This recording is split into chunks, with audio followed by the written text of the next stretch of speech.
Hi అండి, నమస్తే అందరికీ. ఈరోజు ఒక స్పెషల్ రెసిపీ చేశానండి.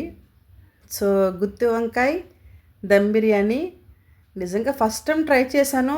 చాలా బాగుందండి. ఇది ప్లెయిన్గా కూడా తినేయచ్చు, బట్ నేను పన్నీర్ కర్రీ చేశాను. జస్ట్ ఇందులో రైతా పెట్టేసుకుని తినేసినా కూడా చాలా బాగుంటుందండి. ఖచ్చితంగా ట్రై చేయాల్సిన రెసిపీ అండి. సో వంకాయ ఇలా వేస్తే అలా వెన్నలా వెళ్ళిపోతుందండి. సో చాలా బాగుంది. ఎలా ప్రిపేర్ చేయాలో చూద్దాం, వచ్చేయండి. ముందుగా మంచి ఒక హాఫ్ కిలో గుత్తి వంకాయలు తీసుకోండి. వాటిని ఇలాగా 4 ముక్కలు కట్ చేసుకొని ఉప్పు నీటిలో వేసేసుకోవాలి. ఉప్పు వేయడం మాత్రం మర్చిపోవద్దు వాటర్లో. సో తర్వాత ఒక బౌల్లో 1 కప్పు పెరుగు తీసుకోండి. సో కొంచెం పసుపు, 1 టేబుల్ స్పూన్ కారం, టేస్ట్ సరిపడా salt, ginger garlic paste 1 tablespoon, 1 tablespoon ధనియాల పౌడర్, హాఫ్ టేబుల్ స్పూన్ జీలకర్ర powder, half tablespoon masala powder. So మొత్తాన్ని కూడా ఒకసారి మిక్స్ చేసేసుకోండి.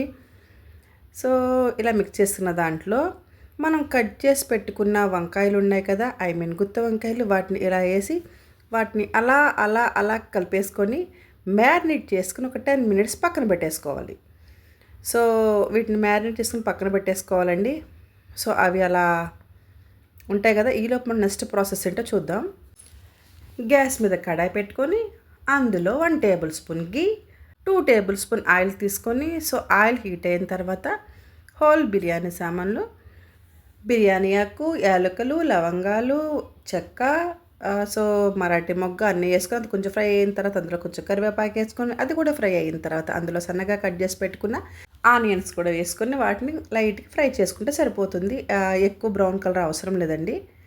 సో ఈ ఫ్రై అయ్యేలోపు మనం పక్కన ఒక గిన్నెలో వాటర్ తీసుకొని ఆ వాటర్లో హోల్ బిర్యానీ సామాన్లు మొత్తం వేసుకొని, అలానే అల్లం వెల్లుల్లి పేస్టు ఒక హాఫ్ టేబుల్ స్పూన్, టేస్ట్ సరిపడా సాల్ట్, సో కొంచెం ధనియాల పౌడర్, అలానే కొంచెం మసాలా పౌడర్ వేసుకొని సో వాటర్ని బాయిల్ చేసేసుకోవాలి. అలాగే పుదీనా కొత్తిమీర వేయడం మాత్రం మర్చిపోవద్దు. ఒక 2-3 పచ్చిమిర్చి అంతేనండి. సో ఇలా మరిగిన తర్వాత వీటిలో మనం రైస్ వేసేసుకోవాలి. సో రైస్ ఒక పక్క నుంచి బాయిల్ చేసుకుందాము. సో ఇలా అయిపోయినాయి కదండి. ఆనియన్స్ ఫ్రై అవుతున్నాయి కదా. ఈలోపు ఇందులో మనం మ్యారినేట్ చేసి పెట్టుకున్న వంకాయలు ఉన్నాయి కదండి, వాటిని వేసేసుకుందాం. సో వీటిని వేసేసుకొని సో పైన లిడ్ పెట్టేసుకొని కొంచెం కుక్ అవనిద్దాం, సరిపోతుంది. ఇంకా మనం ఇందులో ఏమీ యాడ్ చేయని అవసరం లేదండి. సో ఈ కుక్ అయ్యేలోపు మనకి రైస్ కూడా బాయిల్ అవుతుంది. రైస్ అనేది పూర్తిగా కుక్ అవ్వకూడదండి. ఒక 80% కుక్ అయితే సరిపోతుంది, ఎందుకంటే దమ్మేస్తాం కదా. సో అప్పుడు మిగిలిన 20% కుక్ అయిపోతుంది.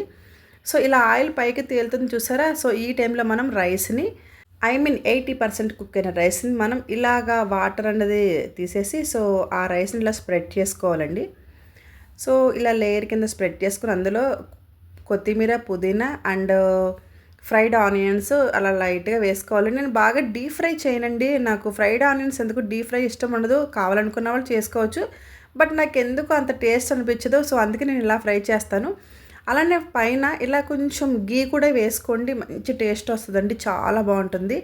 అంతేనండి. ఇలా సిమ్లో పెట్టి ఒక 15 మినిట్స్ ఉంచితే మన గుత్తి వంకాయ దమ్ బిర్యానీ రెడీ అండి. సో మీరు ఎప్పుడైనా చేశారా ఈ రెసిపీ? చేసి ఉంటే కామెంట్లో తెలపండి. సో చేయకపోయినా కూడా చెప్పండి. టేస్ట్ మాత్రం సూపర్ అండి. నిజంగా చెప్తున్నాను, ఫస్ట్ టైం చేశాను. సో సూపర్ ఉంది అన్నారు మా హస్బెండ్ అండ్ మా పాప కూడా. ఆ గుత్తి వంకాయ తీసుకొని నోట్లో పెట్టుకుంటే వెన్నలా కరిగిపోతుందండి, అంత బాగుంది.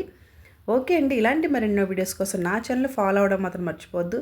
అలానే ఈ రెసిపీ ఎలా ఉందో మీ మాటలో సో తెలపండి. Thank you for watching.